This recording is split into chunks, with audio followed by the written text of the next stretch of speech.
It's The Meg-John and Justin. podcast. Yay! Hello. I took a gap there. Did you see? Oh yeah, gap. Yeah. Yeah. Well, last week we did the breaths and the slowing down, and today we're doing the. I like that. Anyway, Yeah. today's about anger, isn't it? Yeah. So maybe a lot of deep breaths. Deep breaths. I mean, I wouldn't say that we were angry. We might get angry, but before that, hello, dear listener. Welcome to our podcast. Howdy. We are the Meg-John and Justin podcast, as we've just introduced.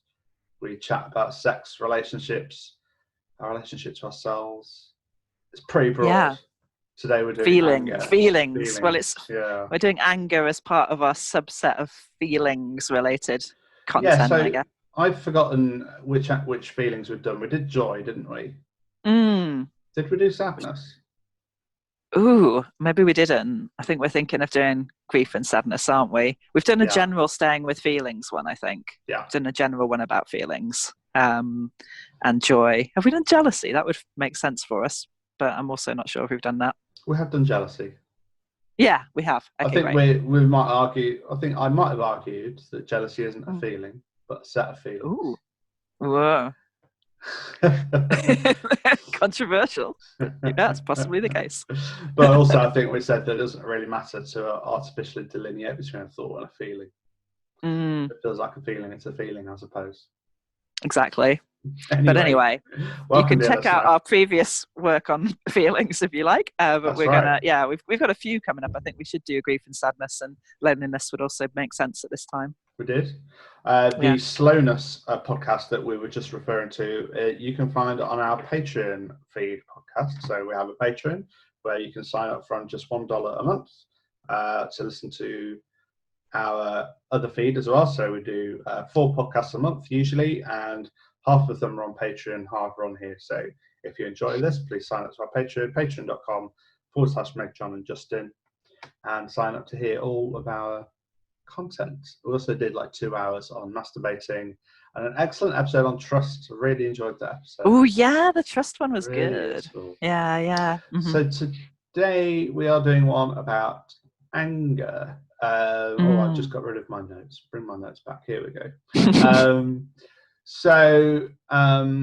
I guess we're like still in the middle of COVID-19. If you're listening to this in the future, COVID-19 was this awful virus. Imagine some point in the future where people have forgotten. They probably won't, because the way that we're dealing with pandemics and the way that we're dealing with the Earth and the climate means that we're going to have more pandemics probably. So but if you're like a future species that have come to occupy the Earth and you've found one of our podcasts, welcome. Well, and you're trying to figure out what humans were all about, then well done. If you're listening, or if you're a human listening in the future and you're like, of course we know what pandemics are. We have just everything is pandemics now because we didn't break with neoliberalism when we really should have. Well, this is like the first of them. Yes. First of the really that big we're ones. in right now. Yeah. Okay. And I think for both of us, we've been feeling angry about our government's response. We live in the UK, and I'm also angry about how America's dealing with it as well, because of all the deaths that seem to be, I don't know, okay for these right-wing governments who think that they want to prioritise the economy, health, not realising that health is the economy. You can't just separate off the economy from everything else. So, which they think that you can. There's a lot that we're kind of feeling angry about, and I guess that's something that we just wanted to bring up at the beginning. That we're both feeling angry all the time, aren't we? I'm feeling angry a lot. Yeah. I mean, not all the time, but I'm feeling angry a lot. And I think a lot of my anger comes from, again, we're going to talk about this. This is what the episode is, but we're just checking in with current events and how I'm feeling at the moment. But, like, a lot of mine is like I feel like a sense of powerlessness, and I get really angry when I just see Tories lying, which they seem to be doing all of the time, and it's brazen. And also getting angry that that most of our media are just so supine and just lap it all up. Like, on the day when we recorded the most deaths in Europe, despite the fact that we could have taken more steps to prevent it, like other countries did, because we had greater. We could see what was happening in Italy like 3 weeks before it was happening here. That when we recorded the most deaths, the newspapers the next day splashed on the story that the leading scientist from Imperial College at Sage was had his lover over to his house, not his lover, his partner. I think he's poly or open.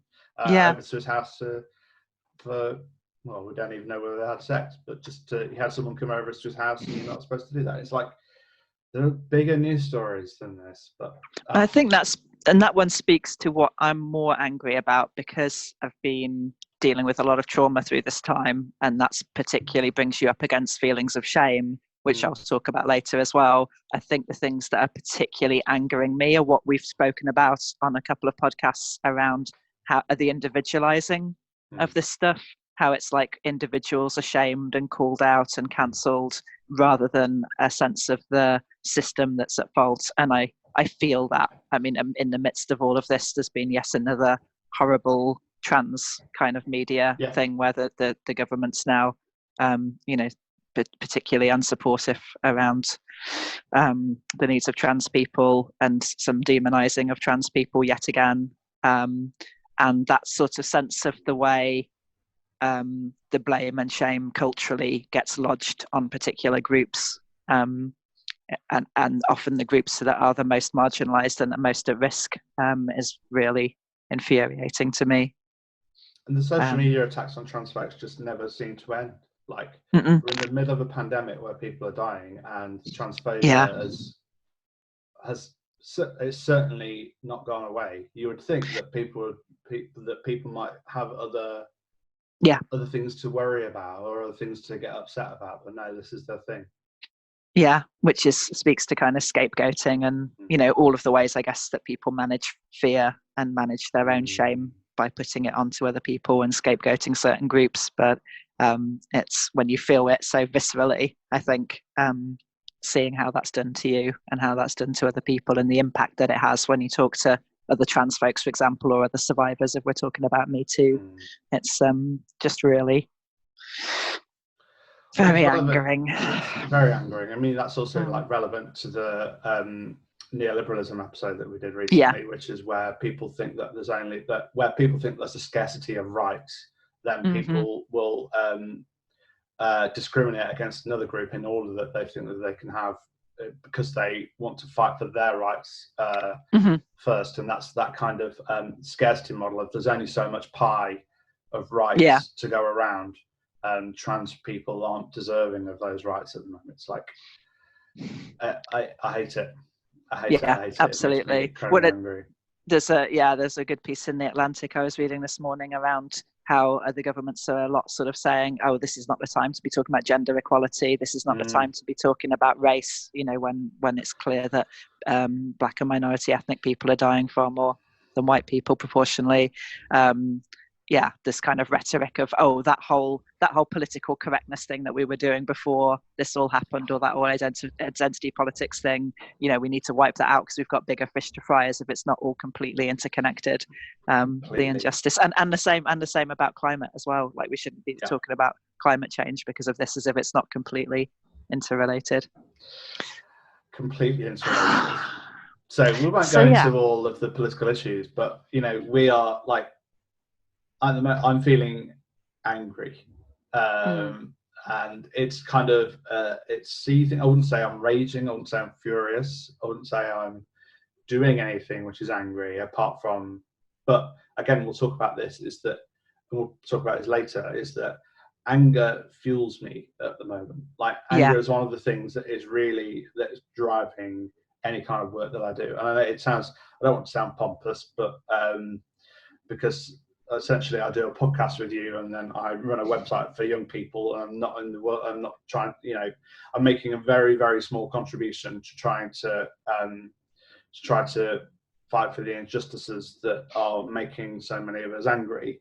But that is one of the things that I can do, and I think a lot of people are feeling that at the moment. I think probably a lot of people are volunteering for the NHS, and anger is fueling that, or donating to food banks, anger fuels that, or sharing things, or writing things, or campaigning for things, campaigning for injustice, that anger fuels that. And I think that's one of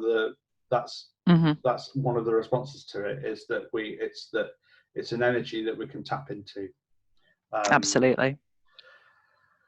But there's a difference between noticing our anger and feeling anger in the background as this force to tap into, and being angry in a reactive way, like exactly, being aggressive or violent. So this is the first kind of bit that we'll talk about. So let's just set out the podcast as we at the beginning, because we've got a lot to get through. So it's going to be a long one, guys. Buckle up. So we're going to talk about the differences between reacting and non-reacting anger. That there's what people might react in an angry way, but then there's a difference between that and the anger we were just talking about, which is like ongoing kind of anger. And we're going to talk about the importance of being with it, and allowing for it and making space for it. We'll again talk about one of our favorite films, Inside Out. Yes. And then we're going to talk about how that can be used, like, politically, and how we channeling that anger into non-violent movements and politically is really, really important. Yeah. MJ, do you want to take over here for the? So there's. We're going to talk about, I kind of want to talk a lot about anger in and anger out, because working a lot with shame and the inner critic, as I have been doing, I think there's something really interesting about when we turn anger in towards ourselves and when we turn outwards, and potentially the idea of anger as something of an antidote or a necessary step towards balancing that. So talking a bit about the fight and freeze responses, trauma responses as well, and then we were going to talk a bit intersectionally as well, right? And that kind of all interrelates as well, gender and anger, but also who gets to be angry, who gets to express anger, and whose anger is too dangerous to even express, or in the expression of anger they become silenced. Right, so dear listener, so we'll get going. Well, we've already got going, but we'll carry on going. We'll go some more. So first of all, let's talk about the difference between reacting and non-reacting anger. So as we've been talking about recently on podcast, dear gentle listener, we've been talking about the 4 F's a lot, haven't we? So fight, flight, freeze, fawn. And that they are responses to, they are like sympathetic nervous system responses to something which is a danger, something which a threat. Puts us a threat, something which puts us at, our body senses puts us at risk. And in the first instance, this can be something which, when we're feeling stressed about something or when we're just responding to something, it's our body's way of taking over to protect us and prevent us from being harmed. It's the sympathetic nervous system jumping up and down on the sofa, just yelling and yelling and yelling. So it's not right to do something. Something's not right. Something's not react. Yeah. And that can happen in the first instance, but it can also happen. There can also be memories of and reflections of that initial response, that initial sense of risk and harm at a later date. And that's something that you've been writing a lot about, Anjo, which is so useful. And you've been bringing it into the podcast. It's really useful. Complex post-traumatic stress disorder. So so we learn, and again, I always see it as a spectrum, because I think if you look at a lot of great writers on conflict, if you look at a lot of Buddhist mindfulness writing, it talks about this stuff too. It's clearly quite a human thing to get sort of stuck in certain of these 4F responses as our habitual go-to. So it's not really just relevant to people with PTSD or complex PTSD, that we all as a child learn these different kind of strategies and which ones are the go-to for us or the safe enough way of surviving the stuff that happens. I mean, to be honest, my argument would be pretty much everyone experiences forms of intergenerational trauma. You're bloody lucky if you can escape it. And again, coming back to neoliberal capitalism, we live in a very non-consensual, very traumatizing world where a lot of the stuff that happens to kids just isn't okay, and it's very normalized. Exactly. So anyway, I think a good way into thinking about this, dear listener, is to think about the 4 F's. And if you react in a way which is, if you to notice if you are reacting to something, anything, if you're a fight, flight, fawn, freeze, and notice whether it's a pattern or not. Yeah. Like if you take that as like a starting point, if you take your body and what's happening in your body as a starting point, it might be a useful piece of string to pull on to see where that takes you. And that's Meg-John's got a brilliant post on this at rewritingtherules.com. Trauma 101, I think it's called, is it? Yeah. The CPTSD 101. Some really useful stuff there to see where it might take you. But for the purposes of this podcast, obviously, fight might be a reacting response that we might have. So if our body is like taking over, the sympathetic nervous system is jumping up and down and saying react, notice whether what your pattern is there. Yeah, and actually, I really like Pete Walker, who writes about CPTSD, suggests that fawn and fight are on a continuum. And what I was talking about earlier about turning anger into yourself or turning it outwards really relates there. So if you're at the fawn end of the spectrum, which I very much am, then you're much more likely under this threat, the sense of a threat, whether that's emotional or physical, to go into that appeasing, people pleasing, just trying to do anything to stop that person being angry, because people being angry at you or cold towards you or distant feels incredibly threatening, and you just want to do anything to make it go away. Whereas if you're the high fight end of that spectrum, you're much more likely to lash out, blame others, try and control others' behavior. That's what you've learned as a child worked to stop people being threatening towards you. So it's really helpful to think about where you're at on this spectrum, and as we talk about later, sort of maybe to start thinking about balancing that a bit if you find you're more at one end of the spectrum or the other. Flight and freeze are the other two, but we won't really talk about those so much in this episode, but I'm sure we'll come back to them. But again, those are you can be seen as two ends of a spectrum. Flight at the very much like do something now, and freeze at the kind of stop doing everything kind of end. So what here is the difference between reacting and non-reacting? Reactive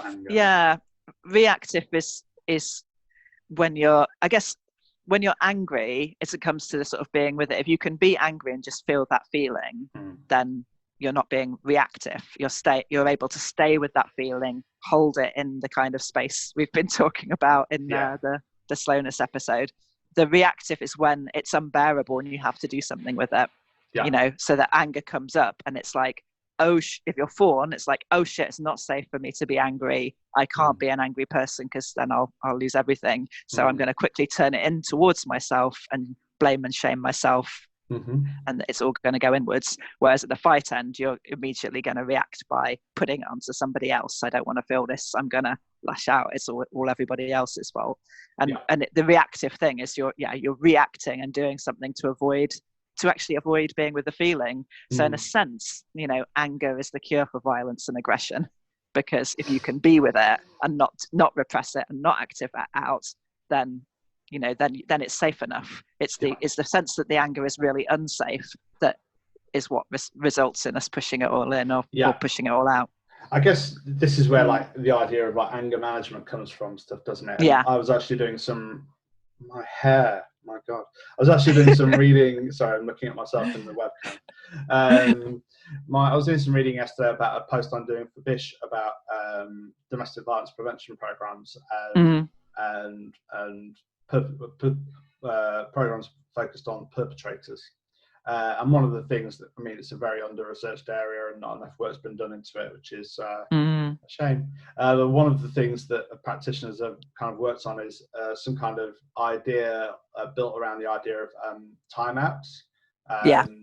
So you probably know about this, but just the idea that again, on another podcast we talked about this, like surfing the urge of a feeling, just noticing the early sparks of a feeling, and knowing when you need to be with anger rather than be angry at someone, rather than expressing your anger at someone. And so go on. Just so much of that I want to pick up on, because I think that's a big reason for us why this podcast is so important, because the domestic abuse rates have just shot up under the pandemic for a start. So the kind of answer to how do we deal with anger is really, really relevant. And of course, just so many people's go-to is going to be, well, don't feel it, or try and get rid of it, try and eradicate it, try and avoid it. And that's actually the worst possible. Yeah. And then also what you were saying speaks to what I was saying afterwards, is that part of the reason so little research is done on perpetrators is because as a culture, we still tend to go to blame the victim and focus all our work on how, often women can not put themselves in those situations, rather than on the people who are doing the stuff to those survivors of domestic abuse. Again, that was something that made me angry yesterday. Realizing that different kind of anger. Anyway, so this episode isn't about how to manage anger in that situation. That we're kind of talking about anger in a slightly bigger, kind of more philosophical term. But there are some. If you're wanting, we're not giving people hot tips on how not to express anger, are we, MJ? But it's about being with anger and how we might do that. But and all the feelings, this is just what we say about all feelings, is that the real trick is to find that potential to be with them without repressing them or acting them out, because that's the dangerous thing to do with them. And again, a lot of anything can come out in that fight kind of response. Like for people who really struggle to feel fear, they may well lash out when they're frightened. For people who can't stay with the feeling of shame, which is a really hard one to stay with, that's why sort of public shaming and call outs is a really tricky area for me, because it's like, if you're going to put someone in more shame, they're likely to just get more defensive and lash out. And that doesn't really help with whatever you're trying to address. So that's why we have to think about this so carefully, is like, how can we enable people to be in the feelings that they're having without going to the acting out or the repressing place. Exactly. It's about finding ways for anger to be expressed in a way that isn't destructive, that is constructive, which we'll talk about a bit when we get to the politics bit.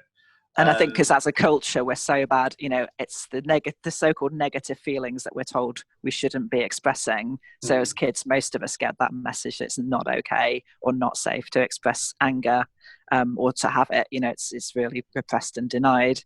Therefore, either we'll probably go one way or the other, either to feeling like we mustn't ever be angry, or the other way to like it comes out all the time because it's been so repressed. Yeah. So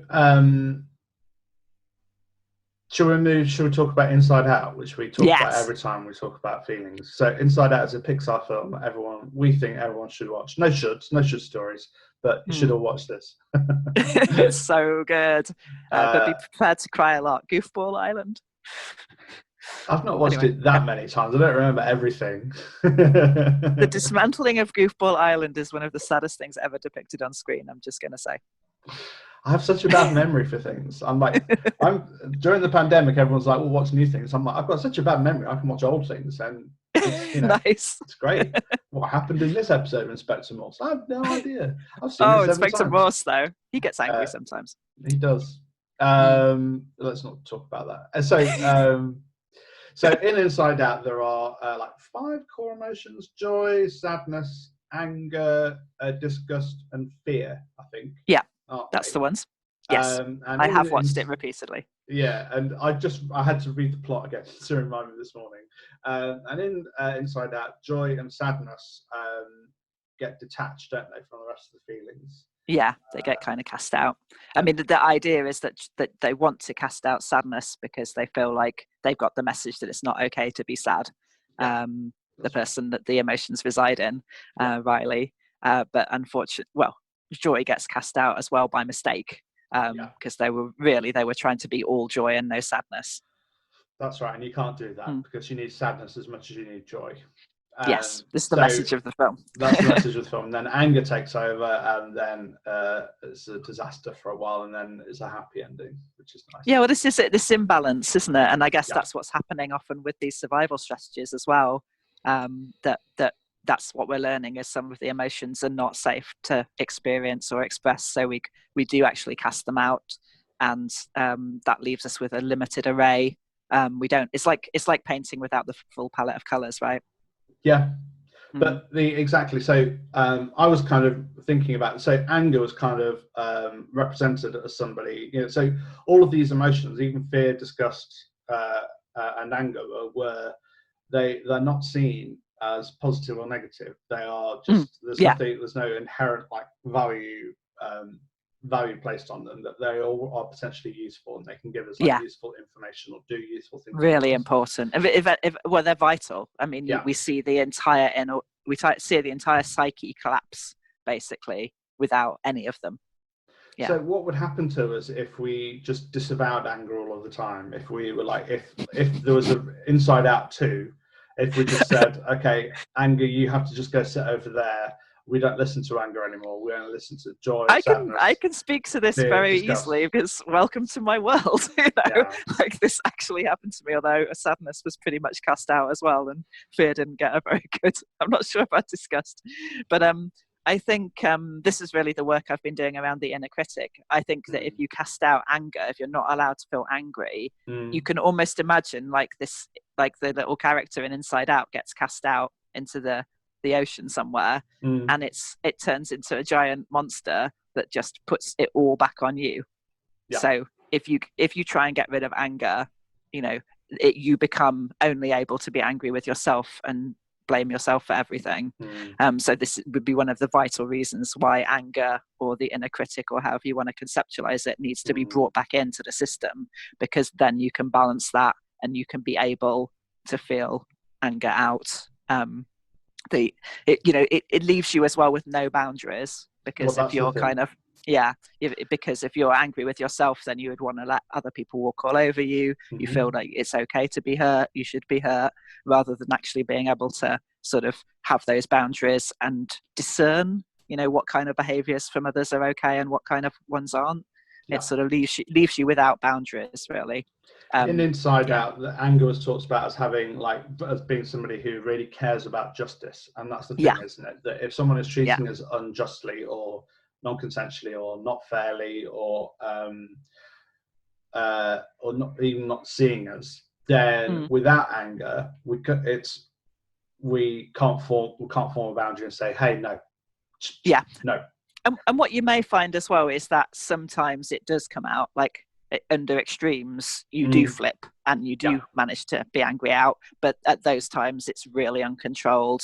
It is very reactive, and then you perhaps then feel a lot of shame afterwards, so it's kind of all repressed again. It's just really unbalanced is how it goes. I think that's the thing, and the thing that we'll always talk about throughout this is that with anger, there is a fine line between anger and violence and aggression, and sometimes the expression of anger can be something which is violent, or which you might not realize is violent, but which other people see as violent and experience. Well, especially because of the way our culture is around it, is it can be, again, that somebody's expression of anger that's a really legitimate way of doing it is still felt by somebody else as like really too much, because we're so messed up around it. And that often when we're speaking across gender differences or class differences or race differences, that can be particularly hard, because in some contexts it's much easier, it is more welcome to express anger in maybe a fairly heated way, and in other contexts it's really not okay to do that. And when you're speaking across those differences, that can be super tough. Well, I mean, we'll talk about the intersectionality. We need to stop saying we're going to talk about something later, but Audre Lorde speaks about this in her essay, The Uses of Anger, and how... I have not read this. I'm so excited.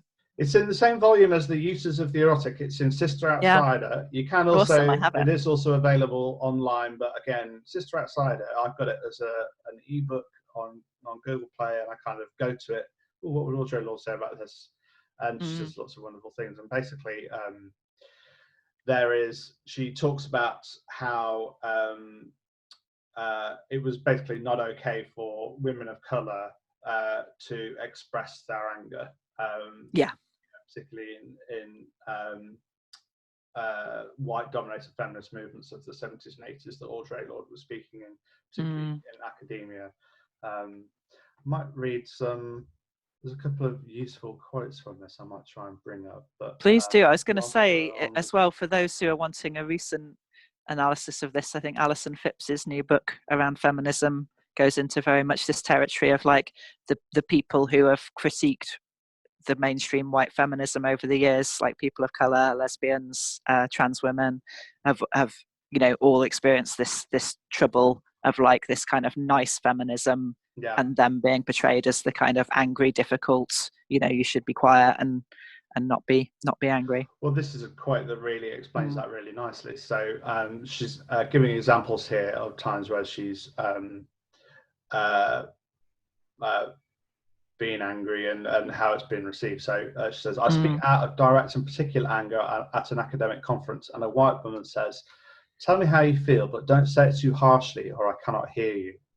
But is it my manner that keeps her from hearing, or the threat of a message that her life may change? So there is two things going on there. I think there's how we are programmed to respond to anger whenever we see it. So and again, or in the same essay, she talks about this, how, if we've grown up with anger, particularly patriarchal anger, and told that we're not good enough or we're doing something wrong, and that we fear that all the time, then our instinct might be, when we're seeing someone expressing anger towards us, our instinct might be to go to like a fear place, and for a place where we can't hear it because we ourselves are reacting. But if we can, rather than, once we've finished doing our reacting, if we can stay with the feeling and try to process it, what Audre Lorde here is saying, that actually anger is really, really vital information and insight, and it's something that we need to be able to process. So one of the opening lines to this is, my response to racism is anger. I've lived with that anger, ignoring it, feeding upon it, learning to use it before I laid my visions to waste for most of my life. Once I did it in silence, afraid of the weight. My fear of anger taught me nothing. Your fear of that anger will teach you nothing also. So it's as we've been talking about, we can't disavow it, we can't throw it away, but also that doesn't mean that we accept a completely unfiltered, completely unbridled anger all of the time, which might feel dangerous. It's the precise way that we can learn to express anger that is intensely useful and powerful, and can be empowering as well, crucially. Exactly. And I think, this is why I definitely I'm going to be writing some more about shame, and then maybe we will want to talk about that here as well, because I guess shame is really anger turned in. And I think that's part of the problem that's happening in these kind of conversations where somebody's anger cannot be heard, is that the kind of when you've lived with shame so much of your life, the idea of having to sit with the shame of being the bad guy, in this scenario, is just so intolerable that, that again, it gets pushed out onto the person who's angry rather than heard. So it's so vital that we learn how to sit with both anger and shame, so that we can come alongside in those moments and share that anger, rather than defending against the anger and actually doing a double whammy on the person who's finally brave enough to express it, that something's not okay here, and then they're getting shut down. This is what we so often do in response to that, is to deny, minimize, victim blame, and defend ourselves, because it's just intolerable to sit with that shame or that anger that it would bring up in us, and we have to learn how to do so. This is why it's so important to be slow and to introduce gaps, which we talked about in our last episode for patrons.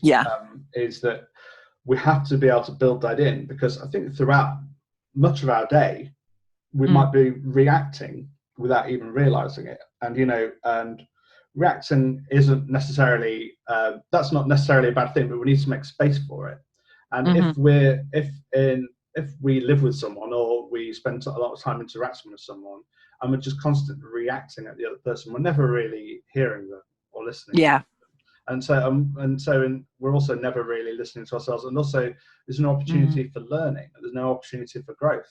unless we're able to do that. So that's why we've got to try to build in gaps and slowness, and to make space for a reaction, so that we can notice that we're reacting. So if someone were to, I've certainly had this where people have been pissed off at something I've written, and that weren't trolls and weren't trying to harm me, but I've said, hey, you've got this wrong, can you think about doing this better? And my initial reaction is, double down or fuck off, I'm completely right about this, how dare you say that I've got something wrong?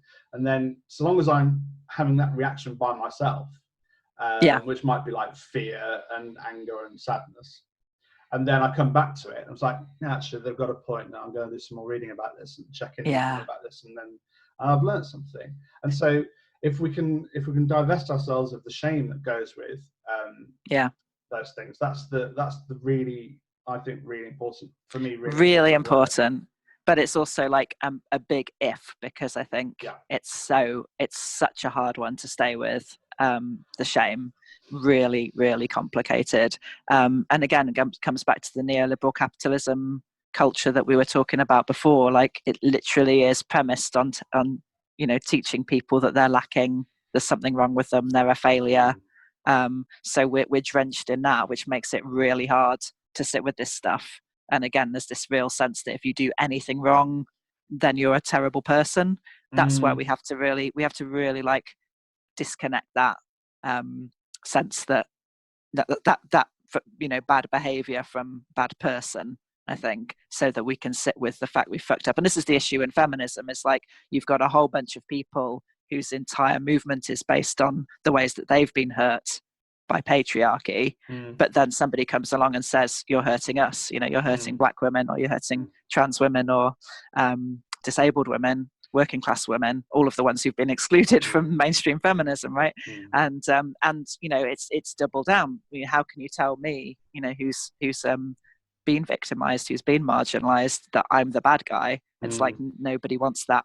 But if we can all get to the place of recognizing both our potential to be the oppressor and the oppressed, this is what Laverne Cox talks about really nicely, is that we all have those capacities in us to be both.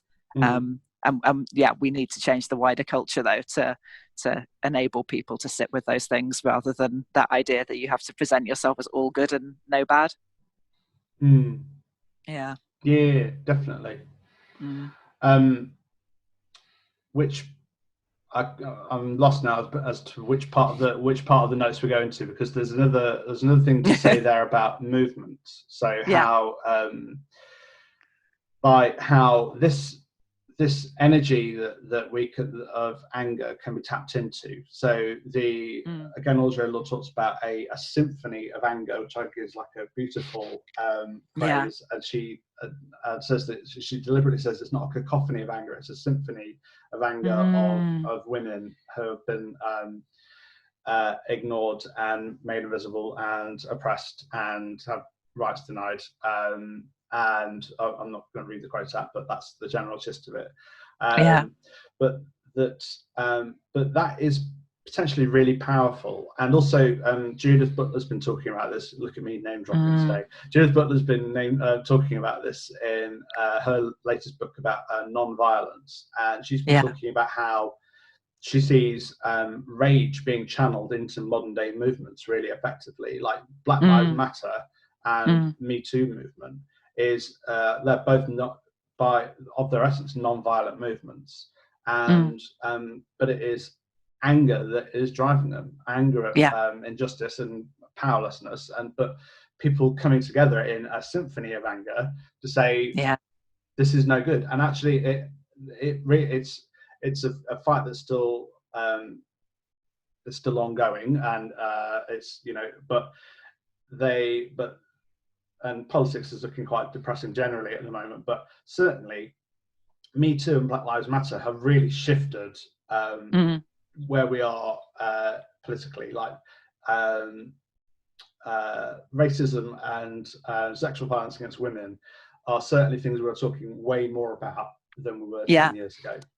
And I think getting on board with those movements, it's about this move from like seeing this thing out there and maybe feeling shame about your own culpability how you've been part of those systems, and then turning that into rage against that system and joining the symphony, rather than staying kind of against it as it being threatening. And what's required for that is that capacity to sit with these really difficult feelings particularly of anger in and anger out. When we can tolerate that feeling, then we can become part of the symphony. When we can't tolerate that feeling, that's when we go into reactivity, either in defensive mode or kind of just freezing and immobile.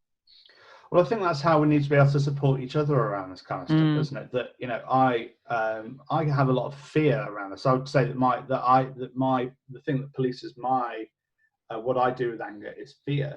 And what is it I do next? So just small examples of this are, I get angry about fascists and coming. So I live in London, like fascist marches in town, and I want to go on anti-fascist marches. I think it's really important, and there have been opportunities for me to go on them, but I'm too afraid of it. Partly because I know what those fascist men are like. Because I grew up around some of them, and so I know what that kind of represents to me in terms of in my story of like my gender. But also that kind of fear prevents me from doing it. So I guess that's I think a useful way for me to think about how I'm prevented from using my anger sometimes is if I fear something, and I know that that's like a kind of a reaction. And again, this is something that I've just learned from Audre Lorde about this, is that that being able to think about that fear for me and to be able to have conversations about my fear about things about this with other people, which I have had, does help. So on the anti-fascist march thing, people have said, well, actually the police get in the way and there's no way anything ever happens, and we're all there together, so we can all look after each other. And so at some point I will go to one and I'll feel that sense of that I can use my anger in a way to call out something which I think is horrible and hateful, but I can feel safe enough to do it with all the other people. So that is the joining the symphony. The thing that prevents me joining the symphony often is fear, I think, and that's something I think we can all have conversations about that if we're quite honest with each other, I think. Yeah, I think it's really important. So where next, MJ? I'm lost now. Are we ready to get to a bit more about the shame and anger bit? I mean, I already mentioned this a little, but I can say a little bit more about the move from shame to anger and why I think it's important.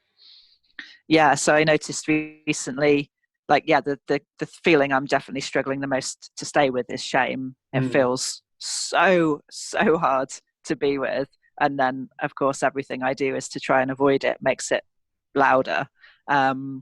So I'm trying to do that work of making this big space that can hold the shame and being up for staying with it when it flickers up.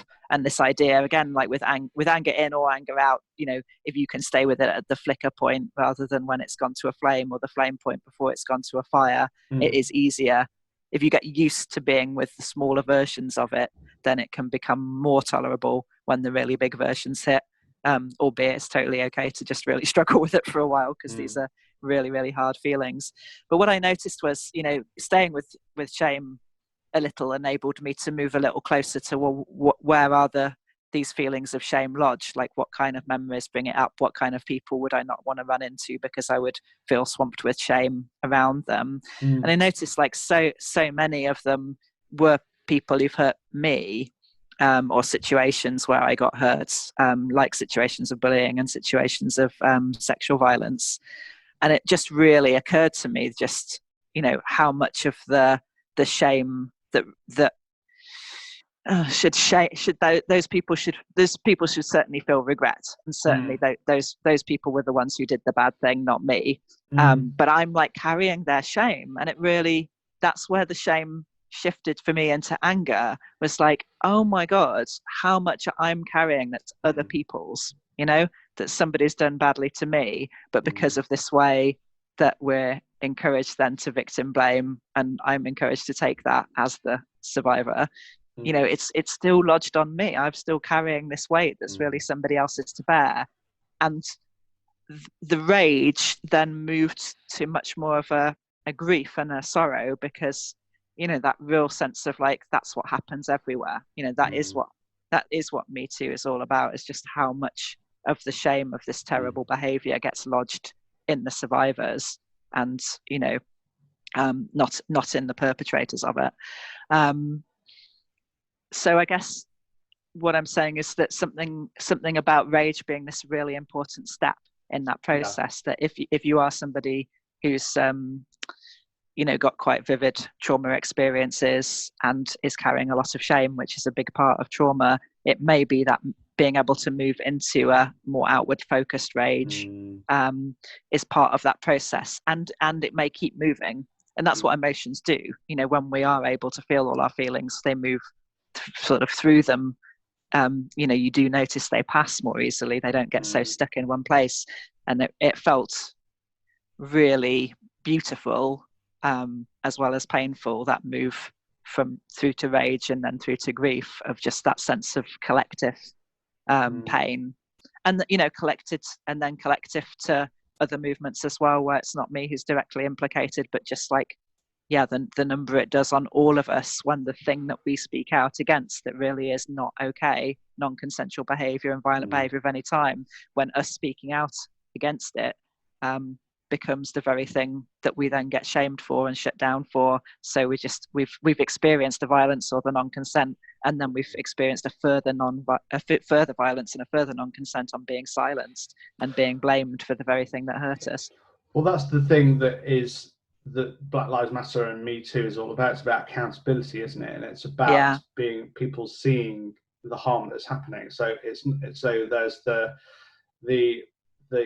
so many people have not been heard when they reported or called someone out, or, you know, said that somebody has harmed them, and that doubling down has that kind of is the secondary way of silencing people and making people feel powerless, and so there is like a rage at that too, I think. And I think that what we're getting with Me Too and the way that you're talking about there is this symphony of anger, and how useful it is to finally to be heard, as well as people being held accountable, and it's about, and so it's the use of anger there is finally has finally been helpful, because people have been saying it all together at a point where it was heard, but it took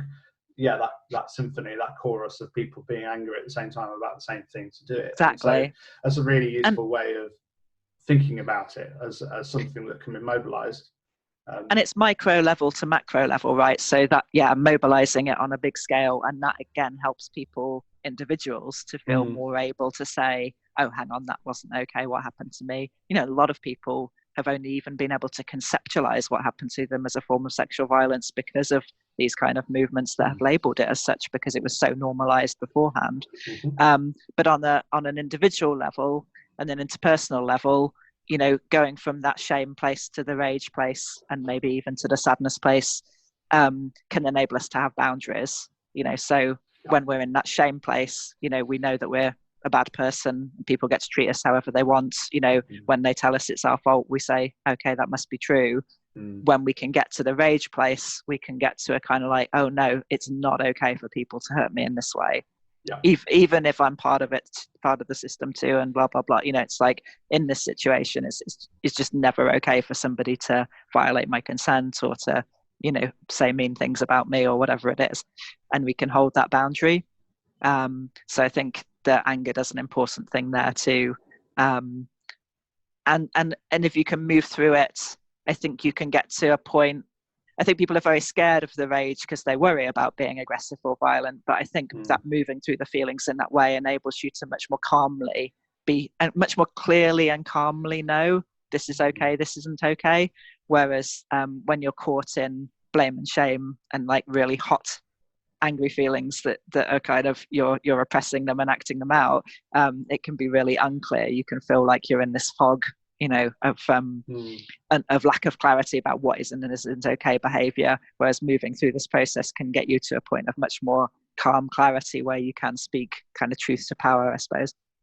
Well, the difficulty as well that I think on a micro level is to experience, fight as a reaction, or to experience whatever, or to experience form as a reaction. But then to understand once the reaction's over, 20 to 60 minutes later, let's say, and the parasympathetic nervous system's kicked in and you're chill, the way that we then process those feelings might be then difficult for us to think, actually, a bit of anger here might actually be useful. So can I tap into that in a way consciously in order to say, no, you've set over a boundary, or no, you mustn't treat me this way, or no, you mustn't treat other people this way. Yeah. But at that point, it's really difficult to do that, isn't it? Because if we've got rid of the reaction and we've learned that we shouldn't be in any of those, that we don't want to be experiencing anger in that way, because if we feel it in us and our experience of anger tells us that it's not okay, then we're then not able to potentially utilize something which could potentially very, very useful information for ourselves and for other people. I wonder if it's like, Love Uncommon's emotion thermometer that we often talk about here, this idea of, if you put it on a scale of 1 to 10, we're not saying at all the idea is to get through all of the emotions out the other side into some kind of cold rationality and only ever interact with people from that place. That would not be what I'm saying.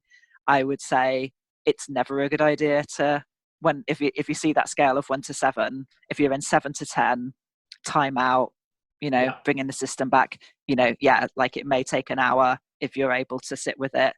It may take days or weeks. It may take a year to be ready to have some conversations. That's okay for whatever the one is. It will have its own time frame. But it's when you've got it down to the, I think speaking out of sadness, out of anger, out of fear in a really open, clear way is wonderful, and probably much more valuable than trying to speak out of a numb, no emotion kind of place. But I think for yourself where you're at in that, where you're definitely, if you're in a reactive place, you're probably not going to be heard and probably going to shame another person. They're probably going to get defensive. But I think there's a sort of power to speaking out of those kind of tough emotions if they're at that, they're still in the mid-range. And if we're talking about relationships here, then it's the difference between speaking when you're absolutely furious with someone and then speaking with someone when you're really pissed off with someone. I guess there's or just being able to kind of exhale and say, okay, at the moment my feeling is anger. I'm feeling this anger because you said you would do this and you didn't, and that's meant that I've had to do this. Just kind of to be able to clearly make somebody accountable in that way is this precise use of anger that Audrey Lord's talking about here more politically. But it's being able to tune into it and being able to kind of use it as an energy means that we then don't go to that place where anger is completely dissipated and we don't want to kind of go back to it because we think it's scary. But then we're also not in that super angry kind of fighting mode where everything we're doing can really come across as being very violent and aggressive and too difficult to be around. It's really hard in interpersonal relationships because often we've got so much baggage, and then often there are these other intersections in play that can make it really hard either to be angry or to hear another person's anger. But I think if you have a safe enough kind of relationship container, if you have the trust built that we talked about on one of our podcasts and you can hold it, then the aim of those conversations is really to hear and be heard. Sometimes both people are going to be angry, right? And it's it's how can we create a structure around to have those conversations where the aim is just to really hear the other person and to really be heard ourselves. And I've seen those conversations done really well. And certainly at the times they're doing really well, it's very important for anger to be voiced.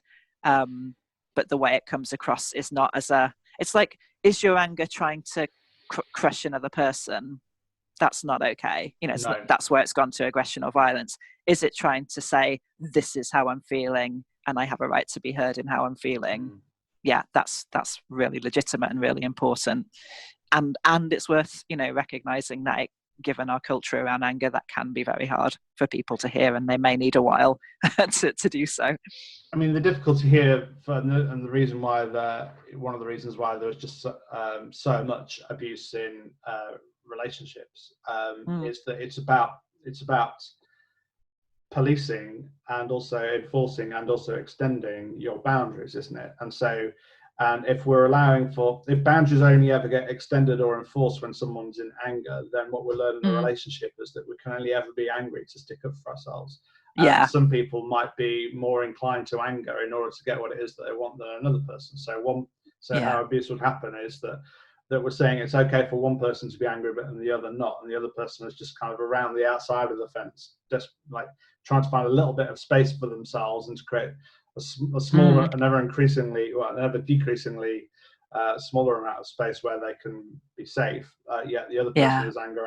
So it's about what we need to do to bring consent into relationships around anger is to enable both people to be able to talk about their boundaries in ways that have, I guess, where they are both equally able to express that using that anger. Both people are basically able to be as angry as each other in a way that can be safe within that container. But I guess it's the unfairness, it's the unfair opportunity for people to be angry is what results in really damaging, harmful relationship dynamics. And that's why I think, knowing this stuff about yourself is super important, because then you can be, I know as part of the fawn for me, it is other people's hot anger or cold anger can feel just intolerable, because it puts you back in that childhood place where it actually was a dangerous thing. So, it really does feel like a life or death. So, to be in an everyday relationship with somebody who is going to get hot or cold anger quite a lot, or even at all, perhaps, is going to be really, really challenging, because, try as I might, I'm not going to be able to stop myself trying to control that and trying to make sure it doesn't happen. And then that's going to be a real problem for the relationship. So the way I see it now is, well, I'm going to go and do this work for a start on hopefully getting to a point where it's more balanced in me. I'm also going to be really mindful getting into relationships that this is a territory that's hard, and just be really open with people about it. And if somebody is a massive fight and they don't, and they're not aware of it, or they're not doing much work around it, then that's probably a no-go zone. But also the relationship container, actually I do have a couple of really good mates who that is their go-to, but because the relationship container of the friendship is such that we're not often put in positions where we're likely to trigger each other, it's still perfectly fine. But we, and we can be mindful around that. But it's to try and avoid either person, I guess, going into their strategy, because that is going to take a toll on the relationship. If somebody stops being authentic in the relationship and tries to start people pleasing because they're frightened of anger, that's not good for the relationship or for either person. Or if the person goes into very sort of controlling behavior because that's their go-to strategy, that's going to be really hard, and put those two in combination, and that's a particular kind of recipe for disaster. That's really important stuff. I think just what was coming to my mind there as well is to what extent that, if there's a fight person in a relationship and a fawn person in a relationship, if they're at two ends of a spectrum, to what extent is one person, the subject, able to, have control, and the other person is ceding that control? It's subject object stuff that Simone de Beauvoir talked about. How, I mean, in a way, you're both objectifying. Yeah, and that is what Sartre reckoned. He reckoned either you're always going to objectify yourself for the other, or you're going to objectify the other for yourself. So that's what we're kind of talking about, is that dynamic where one person agrees to be objectified and the other to objectify. But I think it's more complex than that, because I don't think people who are in fights a lot of the time feel good either. It's not, they don't feel powerful. It feels like everything's slipping away from them. That's why they're continuing to go to that strategy, right? So it is super complex. Well, it's paradoxical, isn't it? Because the more the more fighty and angry that person gets, the less they feel that they're getting what it is that they want, but the less the other person, if they're living with this person, can feel that they can give them what they want because they can't. Oh, exactly. Hear them. It's, yeah, and you kind of in that fawn place, you kind of shrink and just get smaller and smaller, so you're not much fun to be around, which also makes the other person get more and more angry. So yeah, it's a really difficult dynamic, and one that's, again, when you think intersectionally, there's crisscrossing of often gender, class, race, and other things here. Yeah, big time. I mean, so the messages that men get about being a man say that we should not really talk about feelings whatsoever, but the only feeling that is okay to express would be through hardness and toughness and anger and aggression. It's like, well, they did that thing on the BBC show where they asked little girls and boys, like, what words can you think of for emotions? And the boys were just coming up with all these words for anger and no other emotional state. It's really scary. Yeah. Yeah.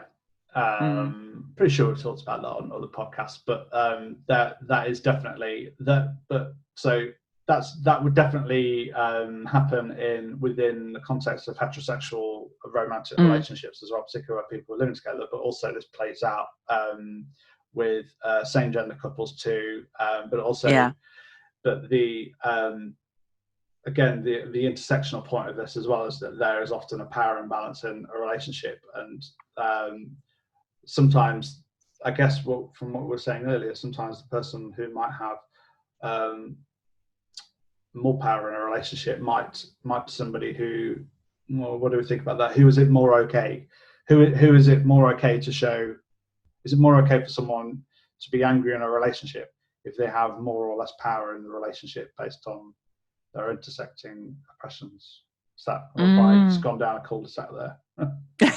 Well, I guess it can feel, I think the more power you've got, it can feel safer to express anger. But I think this all this stuff is such a complex combination of like those wider cultural pieces and the more individual pieces, because of course, you get little boys who grow up, learning that it is acceptable for them to be angry, but their particular experience of bullying at school or at home, for example, means that they absolutely can't, and they turn into a total people pleaser fawn type, and you also get girls who are, of course, socialized to be pleasing to others, as all girls are still, but at the same time, their particular set of circumstances means that they do develop a kind of fight response and become a mean girl, for example. So it's not quite as simple as it's always gendered in those ways. Yeah, it's very it's complex stuff.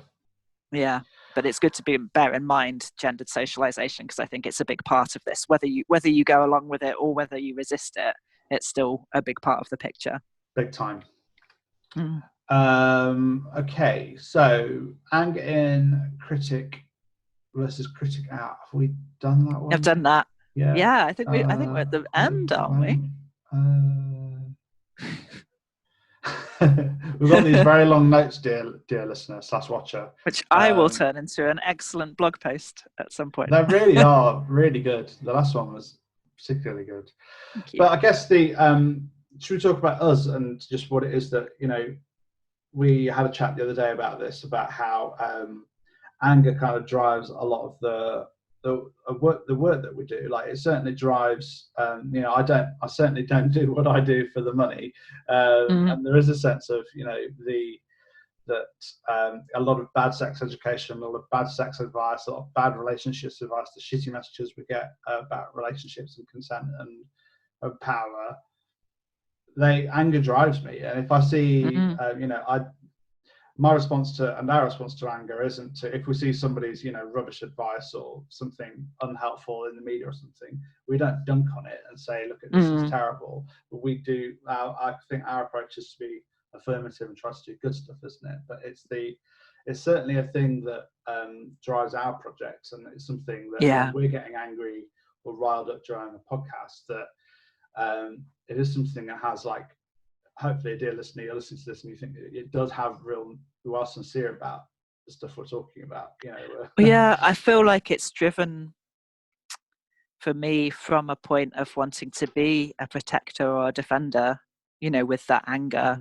And it's partly about a lot of my work, it feels like I'm almost like talking back to younger versions of myself who I wish I could have protected and defended better.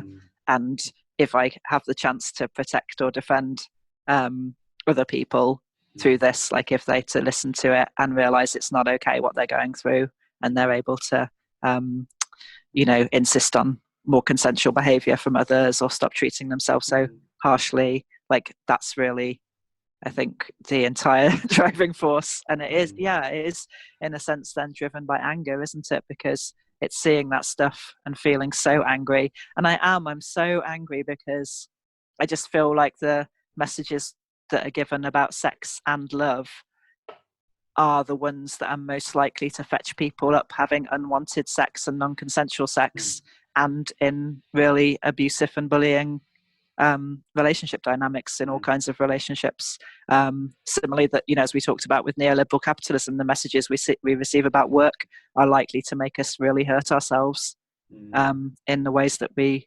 work. And other people hurt us in those ways, and us not even notice that's happening. So yeah, it's driven by an anger at those systems. And I suppose there's something about the shift from being angry at an individual person to being angry at a whole system. And that's a move I try to make because, sure, I can be angry at this particular person who hurt me or hurt another person, but it's that system that they're in that makes it almost impossible for them not to do so. Like the world we're in is so non-consensual that to expect that one individual who's never learned anything about it to not engage in non-consensual behavior is, it's a big ask. Whereas, exactly. I can feel sad about that happening and angry about the system that person's in. I suppose I do get quite angry at people who know this shit and still do it. But again, I know how hard it is. I know this shit and I still find it really hard to not be part of it. Definitely. And I mean that's the thing, is that we can always understand an individual's responses by looking at the culture in which they're in, and how neoliberalism means that because we're all essentially competing against each other as these atomized units, that it's that I'm angry about, as well as being. I think I can hold being angry at an individual as well as a system around them, but I can also understand where someone might have so much at stake that they can't let go of the culture that they're in, because it's only the culture which validates us. Sorry, this is all sounding a bit like meta and wishy-washy, but no, I think it's really important. I think it's part of it. I came up with a process that I'll be blogging about soon about what we can do when we're kind of overwhelmed with blame of the other or shame towards ourselves. And what I came up with is to kind of work through what's your responsibility and what's their what's on you, what's on them, what's on the relational dynamic between you, and what's on the wider context. And to be able to hold all of that is really important. So it's not saying, oh, don't ever be angry with an individual, only be angry with the system, but I think holding the individual within the system is really important. To recognize how difficult we all find it to step outside of culture or to do things differently when this is what we've been trained in from the word go. Well, that's the thing. We're angry individuals within a system as well. We have systems around us too that we're a part of, and we can't detach ourselves from. But some of the interesting things that Judith Butler was saying. Again, I've only listened to the podcast and read articles. I've not read her latest book. It's a really good podcast with Politics Theory about the uses of non-violence, and she was kind of critiquing the idea of the self, being angry at another individual is, we're never really angry at an individual, and that that person has as you were just saying, has a whole system around them. But and also I think this is an important place to go with anger, because often when we're angry with others, it is because we don't want to look at something too carefully in ourselves. And it's not about eradicate the anger by realizing you're just as bad, but it is like have that anger and recognize, this is where to me it always goes to this grief place of recognizing how we're all caught up in it, especially in those moments where I find myself being angry out and then I remember, no, I did do that same thing back in a previous relationship, or while I'm really on it in this area, I'm not so on it in that area, and I probably do fuck up in that way, in the way that somebody's just fucked up with me. I think that is you can again hold anger and compassion and empathy without having to get rid of the anger, but and almost letting it fuel that, definitely. Yeah. But exactly, and and we have to, we have to let it fuel it. We can't movements and change don't come about entirely through kindness and love and civility. I think that's the important political point here, is that anger has to be part of that, but you can't also then excise anger away from kindness and I think it's a both and. It's like, what does angry don't tell people they must be kind, therefore they shouldn't be angry, or that they must be angry, therefore they can't be kind. It's like, what does kind anger look like? What does angry kindness look like? Do you know that's what's important. There was a really good bit in the Judith Butler podcast I was listening to, where they were talking about a concrete example of how about the use of rage, is talking about the violence against the Nazis in the Warsaw Revolt. And so the focus is often on the people who are doing the violent thing, the people, smashing in windows, or, in any kind of protest, any kind of riot or demonstration, focuses on the anger. But around each individual who is doing the necessary violence in these kinds of cases, there are several other people who are taking care of that person, or in a structure in which that person can do that. So I think one of the radical things to do is, and this particularly brings in kind of gender here as well, one of the radical things to do is to act in ways that are caring and gentle in the use of a symphony of anger. And I think that is a useful thing that that men can be doing, for example, with Me Too, as well as listening to women, but being, switching roles, and allowing women to do something that is not typically, meant to be allowed of women to do, to be angry and be, in the streets or on social media, or to be in their workplaces or organising and be angry, and that men can be at home, looking after the kids and cooking and caring for them and supporting them and giving back rubs and foot rubs and things. I guess sorry, I'm kind of waffling on now, but that energy of anger, not everyone has to be angry or even violent, but there is that energy which is really useful. It moves people forward, I think, in a way exactly really important, and not something. And so anger is really important.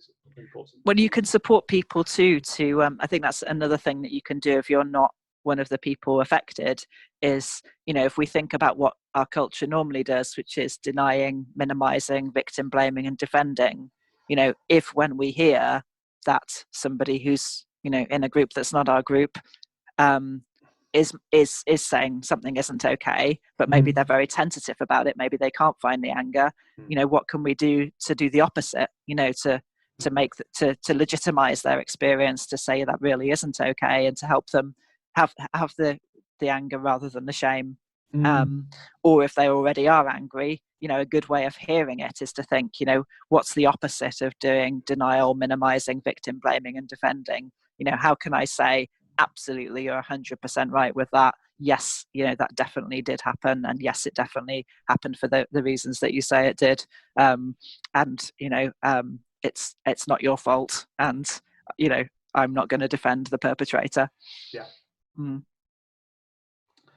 Should we leave it there? Yeah. Well, thank you so much for listening and watching. Now we're recording all of our Zoom calls. Dear watcher, listener, it's the problem with recording our calls for video is that we have to develop a whole set of vocabulary for who our people are. Yeah. Well, Fans. No. People who consumers. Meg-John and Justin consumers. No, I don't like that either at all. Engages with. Yeah, okay. I did like ear pals, so I'm just going to stay with that. Ear pals and eye pals. We're still a podcast, aren't we? We're mostly a podcast. Yeah. Yeah. Okay. But I do like that we're out in multiple media, like that we do a blog post for each one and a podcast and now video also. I hope that makes it accessible all this to wonderful people. content. Yeah. I mean, if you watch this on YouTube, you'll get the captions that come up, the automated captions that come up. So they'll probably all be wrong. Do they do that? Yeah, automated captions come up, and you can go in and correct them. Wow, I did not know that. Yeah, but gonna go and have a look at how they do with neoliberalism. Yeah. No, but that is partly why I do the blog post for each, so that at least if you're not able to hear or have hearing difficulties, you can read. Well, we talked about that as well, didn't we? Because we initially we were talking about doing transcripts, but a transcript of us umming and ahhing and kind of feeling our way through a podcast wouldn't be as good as a blog, we don't think. So the blogs that you write are tremendous because they really they distill a lot of the thoughts and they kind of reorders them, and they're really, really useful. So so we hope that that's more useful to you than just a transcribed podcast of me rambling. Anyways. With all of the vocal tics that we have. Yeah. Should we go? Thanks for listening. Social medias. Sorry. Go for it. Let's do file around promotions. You're here anyway. You like this, dear listener. This is gold. Maybe everyone switched off a long time ago. This is the chemistry. Yeah, everyone, is it? This is the chemistry that we're offering, particularly with video. Oh, okay, right. Okay. Like look at us, we're friends, we're having such a great time. Oh yeah, that pretense that we're mates having a really good time. Hey, I read what you said about me in your slow relationships blog. I know, right? Gave me a heart. Oh, did it? Yeah. Good. It's very true. So you can tweet us at Meg-John, Justin. We're on other social medias, but not really. Remember, next week's episode will be on Patreon, so sign up for that. Patreon.com/Meg-John and Justin. And do subscribe to our YouTube channel as well. That's good. Mm-hmm. So if we are putting these on YouTube now, so subscribe to our channel, smash the like button, which I've always wanted to say. Our media a lot. Smash the like button because that helps us with the algorithms and all that stuff. Yeah, and please also buy our book. Download our zines. Yeah, no one's buying our book. You can buy our zines. We're available on our website. MegJohnandJustin.com/publications. Last thing as well, last request, please, dear listener, could you review our podcast on iTunes, please, on Apple Podcasts? So please leave us a review. You can't really do it for other. You might be able to do it on SoundCloud, but I think it's only on the Apple Podcast website. But if you go to Meg-John and Justin in the Apple Podcasts website, you can leave us a review, and that helps us again with the algorithm. So give us a nice 5-star review, and if you want to say some nice words about how helpful we are, then that would be great. Now I'm going to stop talking. Bye.